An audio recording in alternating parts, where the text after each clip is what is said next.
Awesome. Welcome to Special Report, everybody. This is Truepowerismine, and I have a special guest in the house tonight, Professor Griff from Public Enemy. Yes, sir, and yes, ma'am. He's the man, the myth, the legends, right here in studio tonight. We're going to have a great, exciting show, and just hold on and let's do it. This is Special Report. Professor Griff, you're there? Yes, sir. I am here. Thank you, sir. And real quick, for a lot of you guys don't know, Professor Griff was part of a huge rap group that was a big part of my life personally. It was called Public Enemy. And, it was just such an exciting time back then. You know, we had In Living Color. We had so many things going on. And, now it seems like everything's just kind of backsliding. Professor Griff, I'm sorry I don't have your bio or anything, but if you'd like to add anything or if you'd like to promote anything, I'm just going to give you a couple minutes just to share with everybody, who you are in your own words. Well, I think you're probably your average listener that's anywhere between the age of 21 and up should already know who Public Enemy is. So yes, sir. It's not a lot that I have to tell them. And those songs and the movement and some of the issues that we tackled everywhere from putting out a song called Fight the Power. Yes. Fear of the Black Planet. From working with Spike Lee on He Got Game and Do the Right Thing. Or just, by the time I get to Arizona, helping people, the human family, understand that there's a need to celebrate someone like Dr. Martin Luther King's holiday. Yes. Just from having the Public Enemy T-shirt and the poster in major movies and that kind of thing, even with Black Panther that just came out. Yeah. So, yeah. Well, there you go, folks. All right, let's get into it. Right off the bat, do you have any opinion on that Syrian strike that President Trump launched the last weekend? I meant to tell you, I don't do opinions. Either we can gather the factual information together and then we can kind of go from there, or we just can't. It doesn't make sense for us to throw opinions out. That is true. Because right now, it's if America has had a history of lying to the American people. I don't care if it was the Cuban Missile Crisis or whatever it was. That I think America shouldn't be trusted. I'm not saying that we should trust some other people. Right. I'm just saying if your government have had a history of lying to you about other countries, about its involvement in other situations. For example, if they lied about the USS Maine, right? Yes. To bring us into the war with Spain, and then they lied about this whole the sinking of the Lusitania.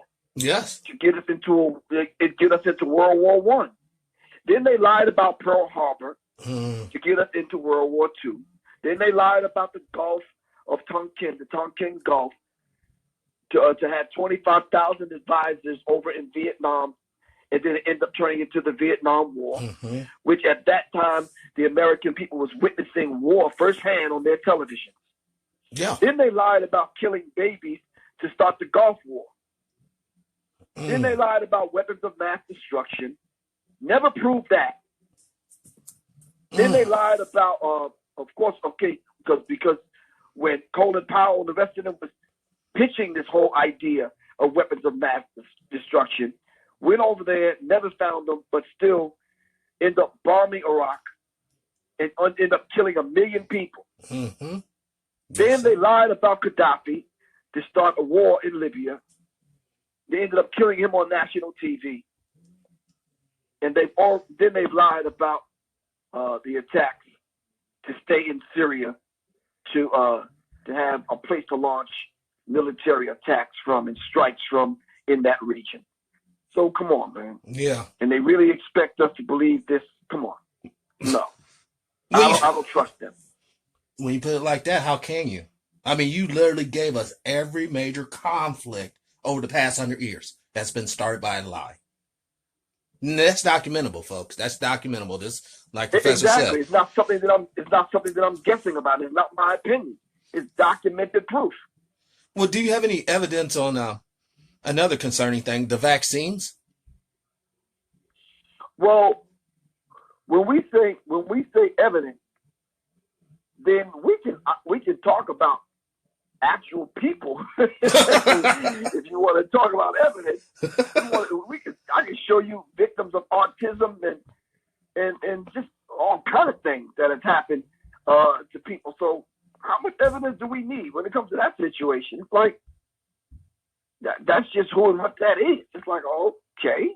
Well, see, I always wonder. Yeah. The Amish, they don't vaccinate their children. You know, the Amish don't. Other little cults don't. And you don't see their kids dying of smallpox. Right. So, but we should take note.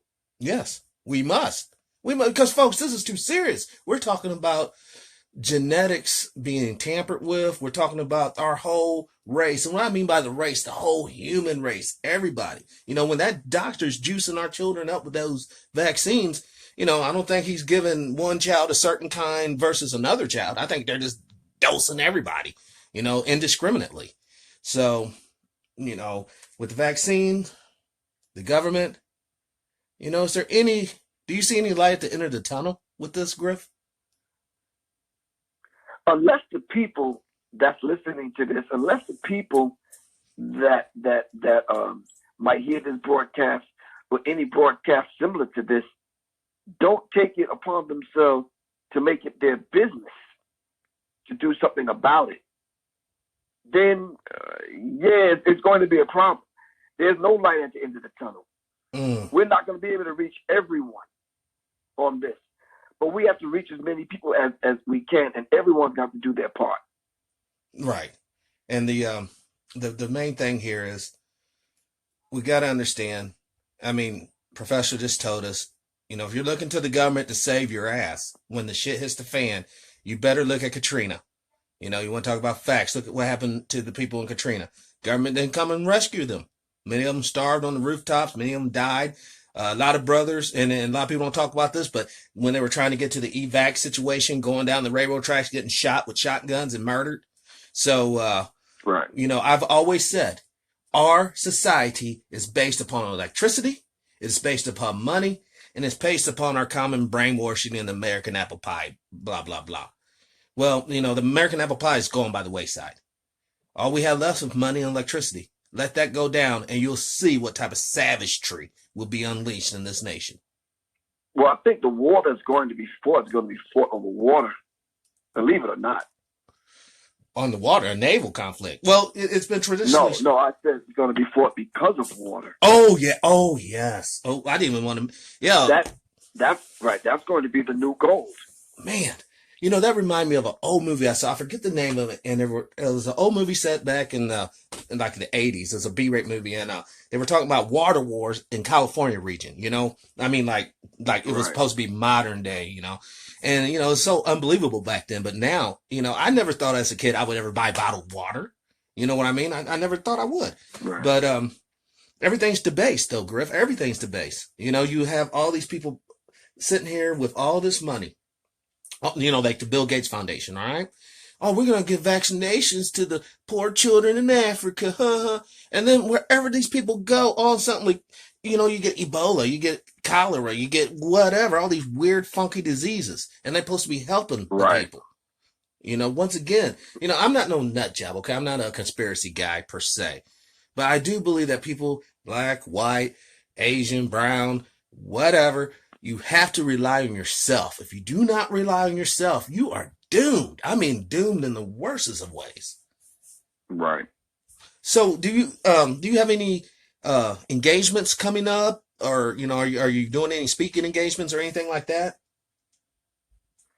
Well, I'm always speaking. Yeah, I have engagements coming up, and as a matter of fact, 3 or 4 times for the next 3 months. And it's just kind of one of those situations where it's too numerous to mention. It's best that I just kind of send them to you and you post them up. Yes, sir. I'll be Yeah. happy to, and Okay. but back to this political thing. Lately I've been talking to so many people, all over the country, and I've been getting a general underlying sense of, and I'd like to ask people this, but the prospect of an American Civil War, do you possibly see that occurring? Yes, of course. Yeah. I could see that happening. What way do you envision it coming down the pike? It may happen like this.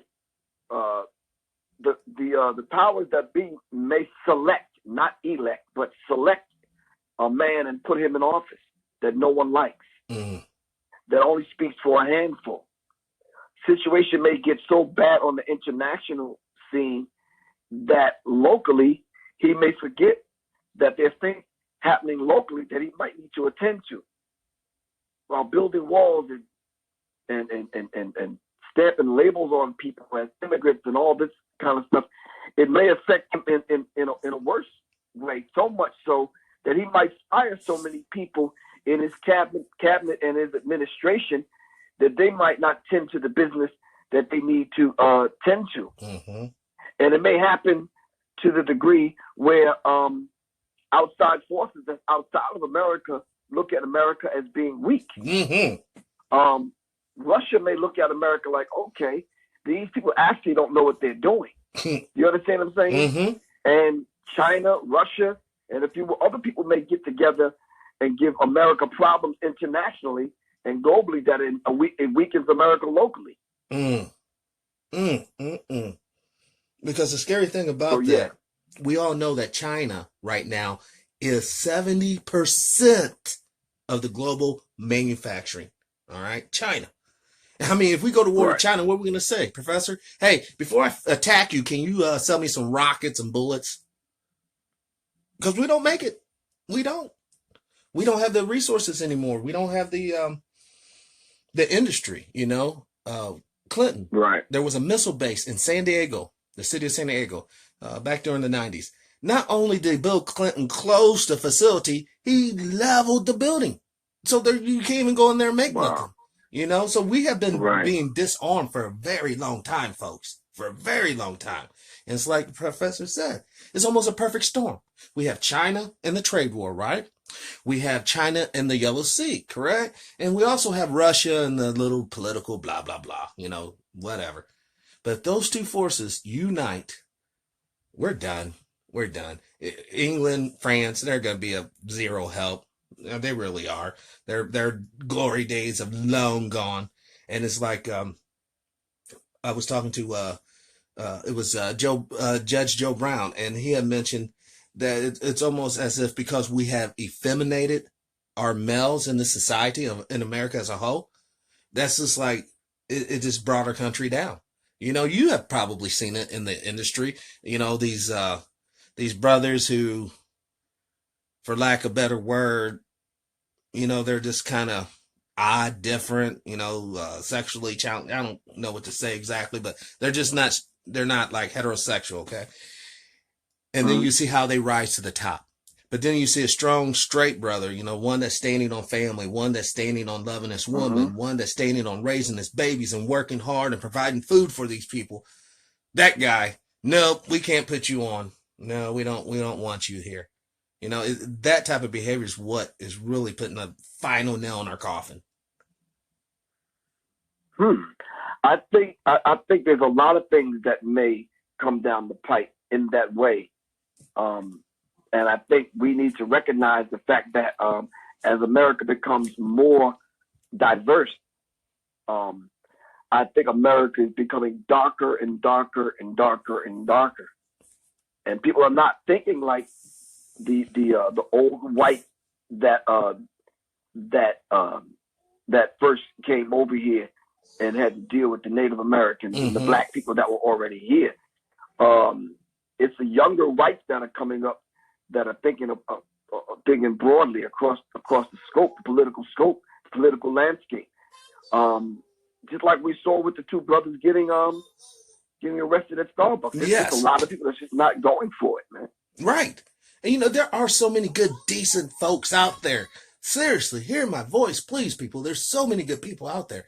But if you do not do nothing, if you see one of your cousins, your brother, your uncle acting in a very racist behavior and you don't stand up and check that person, not only are you doing a great disservice to yourself, but you know what? As far as I'm concerned, you might as well just be riding the boat with him. Because if you don't do anything, that means by proxy, you're saying that behavior is okay.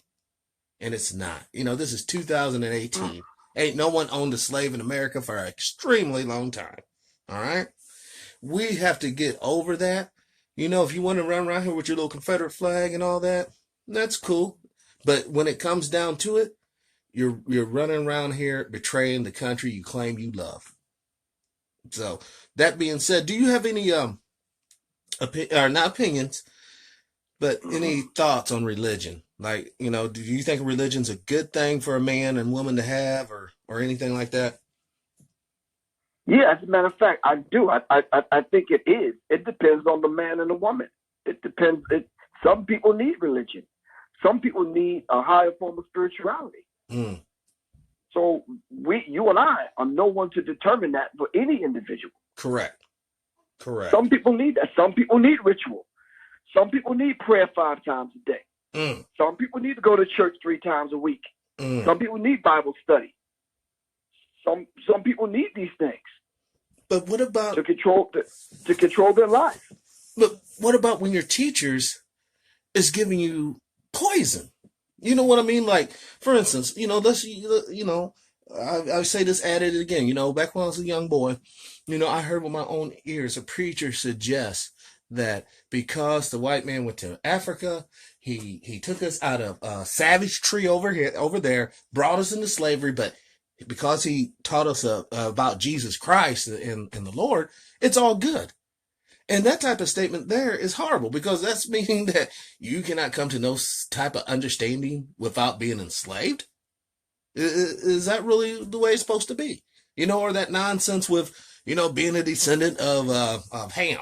Just because you see Noah's pee-pee, then all of a sudden your lineage has to be, basically crapped on for eternity? Is this what this is supposed to be about? I don't think that's what it's supposed to be about. But then we take it upon ourselves to learn the truth of these particular things. And our story needs to be told to us by us. Yes. And the human family is going to be held responsible for these things, man. Yes. Yeah. I mean, one thing I will say, this kind of interjecting, the music that Public Enemy made, the reason why I gravitate so much, because back then, you had the very beginnings of the gangster rap nonsense, then you had the old R&B, but the political message, I don't know if you ever met this man before, the Honorable Dr. Abdul Khalid Muhammad. He was a beautiful speaker, a beautiful human being. I mean, okay, he did, I will admit, he made one I guess, inappropriate speech at a university towards the end of his career. But if you listen to his words, people can say he's radical or whatnot, I'm sure. But if you listen to his words, they were beautiful words. They were beautiful words to uplift people who have been straight up beaten the hell down. Yeah, I've heard of him. Yes. Yeah, I mean, so it's like when I was, growing up there, the only people that was even projecting any type of political understanding was the Public Enemy. So, well, I'm asking you, who was actually writing them songs back then? Was it, the group, or did you guys have outside help, or? No, it was a process, but mainly Chuck was doing the writing. Oh, okay. I was doing research for the songs. Chuck was doing the writing. Yeah, that's a beautiful thing. You guys. I hate to sound like all goofy, but you guys made music that will stand the test of time. You really did. And 100 years from now, people are going to be listening to that music. And that's going to be a beautiful thing. That's going to be a beautiful thing. Thank you. I mean, I'm sorry about the interview here. Half of me is just so excited just to be talking to you, and the other half is trying to, seriously, is trying to stay focused. I get it all the time. Because you are, Yeah. to many of people, you know, you just don't understand, man. There have been so many deep conversations, that people Mm. have had on the road listening to the music, and the music was sparked, Elvis was a sucker to, was a hero the most, but he never meant nothing to me.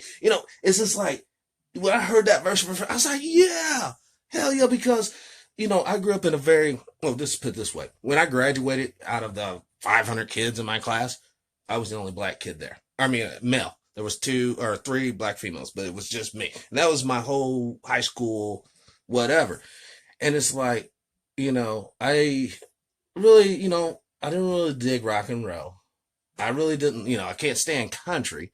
So it's like, when rap music came out, that was so powerful for me. It kept me focused, It's sort of like I would often tell people that music, if used appropriately and you listen to the right music, it can uplift you and save you. But if you listen to the wrong music, it's just going to break you down and destroy you. So Right. please, folks, be careful about what you listen to. I got another. It's kind of odd question. All right, it's actually 2 stages. One, it kind of goes into what's going on in South Africa with the land being taken from the Boers and given back to the people.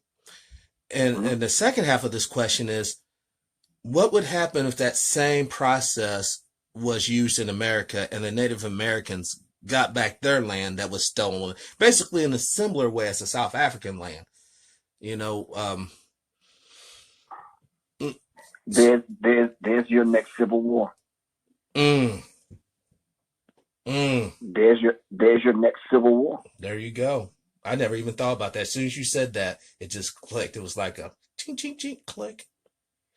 Because if as a young man, I took your skateboard, right? Right. Now it's your skateboard, but I took it and I kept your skateboard. And then even when I grew up, I still held on to your skateboard, and you still wanted your skateboard. Mm-hmm. You just couldn't beat me and get it back. I passed your skateboard down to my son, who passed it down to his son, who passed it down to his son. Now your daughter's daughter's son, all right, come back and want the skateboard back. I see where you're going. It's still your skateboard. It is. Right or wrong. So who am I to say that you can't have your skateboard back? But now we got to sit down and negotiate. We got to go to the World Court, and we got to see what the IMF says and the World Bank and all these other people. It's like, wow. Well, I don't think there's ever going to be any peace until the land question, the reparations, until there's a few things that's brought to the table and talked about, man. I don't think there's ever going to be any peace. And then at the end of the day, we still got to deal with racism. Yes, we really do. No, I mean, seriously. I mean, racism, to put it in perspective, about 7 months ago, no, actually closer to a year now, I was standing outside with my father, who's a Korean War veteran. He's 80 years old. I have my brand new newborn daughter, my youngest right now, and I named her after my mother that recently passed. And we're standing out talking about things, and a car drives by with 4 young white boys in it. They go, "Fuck you niggers, we're gonna kill you niggers, die." That happened right from my house. So I run into the house. Wait, where do you live at? I live in a very small town just outside of St. Louis, Missouri. Okay, good. I'm gonna remind myself never to move there, but go on.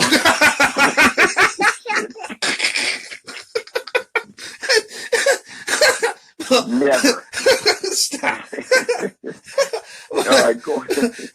I went in the house there, and like I said, I was fuming, because, here, these guys know where I live at. I don't have a clue to where they live at, I'm sitting there, I got my rifle and my sidearm. I sit there on the porch in the dark, just fuming. They never did come back, obviously, because I'm talking to you now and I'm not in jail somewhere.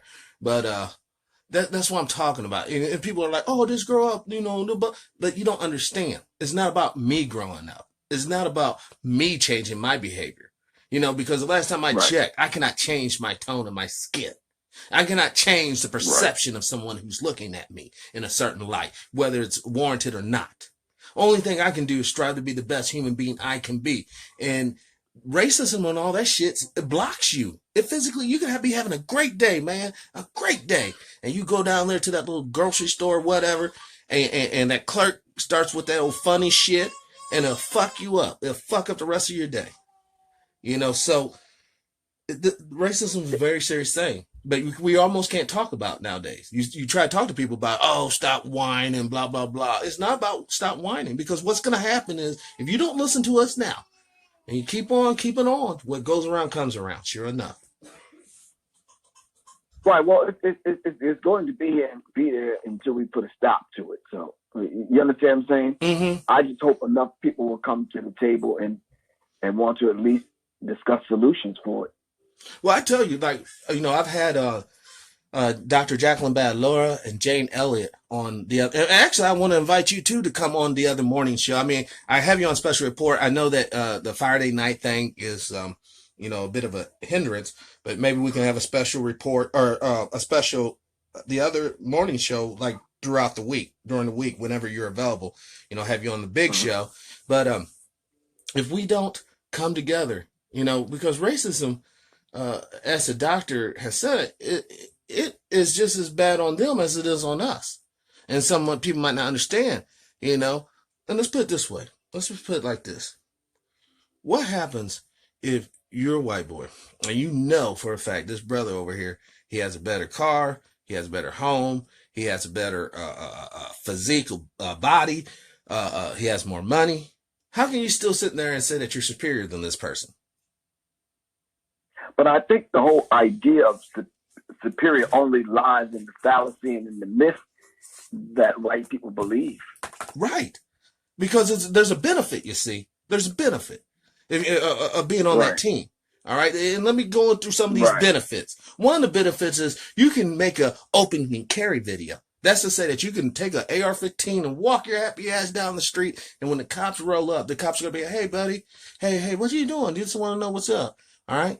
Now, you try that same gag as a black man, you'd be lucky not to get shot.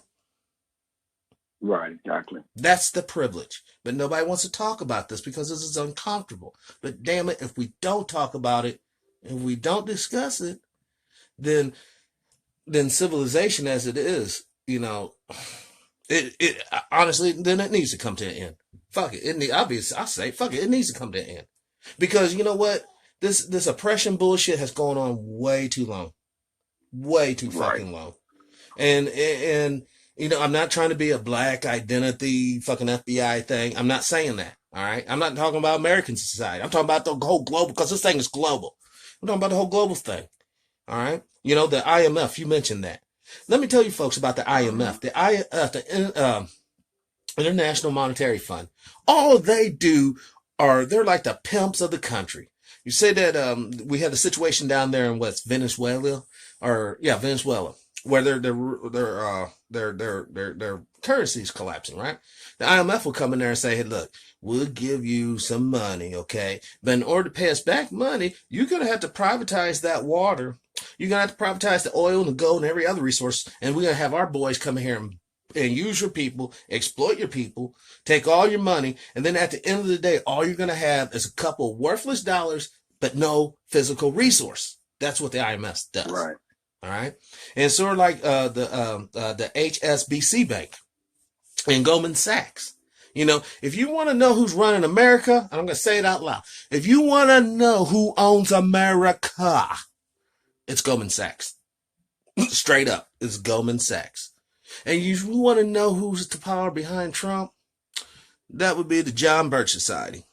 They made a comeback, and they're coming back strong. All right. So we had these evil bankers. We got the John Birch Society. That's why they put the whole Jerusalem thing back in. They're about ready to build that third temple. They're going to build that third temple over there in Israel. So the whole so-called Armageddon thing can play out. The Antichrist can walk up in there and can say he's God, and then God, the real God, comes down, and then the new Jerusalem city float on down. And speaking of this kind of whacked out stuff, do you believe in UFOs, Professor? I don't do belief and non-belief or disbelief. There's factual evidence that identified and unidentified flying objects have exist. Mm-hmm. So it's not a thing whether I need to believe it or not. I see. I mean, but I guess the question, I'm like, do you actually, can you perceive of them being aliens on another planet, with a whole, the whole 9 yards, spaceships, lasers and all that? I think you're making it a little bit cartoonish. But yeah. It's 6 of the 9 planets are inhabited. Yeah, I would say so. Oh, have you ever heard of that? It's supposed to be an old satellite orbiting Earth. It's called Black Knight. No, I haven't heard of that. Okay, all right, just wondering. So, if you could do one thing right now to better the world, what would it be? Eradicate racism, white supremacy. He just went right for the jugglers, folks. Right for the juggler.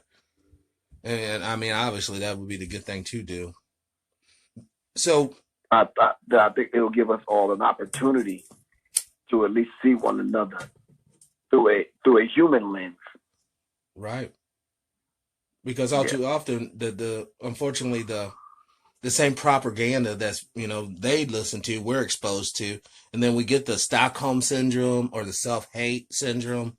We get all this stuff that as a group, it's sort of like I used to drive a truck. All right, I used to deliver like cigarettes, candy, whatever to grocery or to gas stations. Okay, and then I always would listen to people because I'm like a bee that's going from flower to flower, and a lot of times you'll hear people talking about black folks. Okay. Especially these country people.